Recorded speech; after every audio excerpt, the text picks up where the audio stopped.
Johnny Hallyday se poursuit. Candice Mahout, notre spécialiste du monde du showbiz et de la culture, nous a rejoint. C'est Laetitia Hallyday qui a annoncé la mort tout à l'heure du chanteur. Une femme qui l'avait accompagné toutes ces dernières années. Son épouse depuis plus de 20 ans, effectivement, celle qui s'est tenue à ses côtés, qui était de tous ces derniers combats.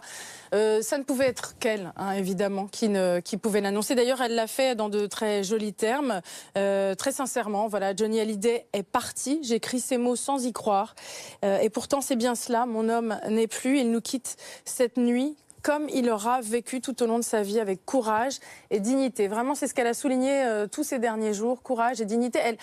Elle aura tout fait, je pense, vraiment, pour lui faire voilà, les plus beaux derniers jours possibles. Je pense vraiment, elle croyait jusqu'au bout pouvoir voilà, le sauver. C'est peut-être la seule qui aura cru le plus longtemps. Et malheureusement, bien voilà, aujourd'hui, elle se rend à l'évidence, puisque c'est vrai que depuis son retour à Marne-la-Coquette, chez lui, Johnny, qui avait été hospitalisé le 12 novembre dernier pour détresse respiratoire, son état s'était dégradé effectivement ces dernières semaines. On peut peut-être revenir justement sur le déroulement de ces dernières semaines. On avait moins de nouvelles d'ailleurs ces derniers jours. Oui, parce que Laetitia, c'est la façon dont elle a toujours communiqué, c'est sur les réseaux sociaux. D'ailleurs, Johnny aussi.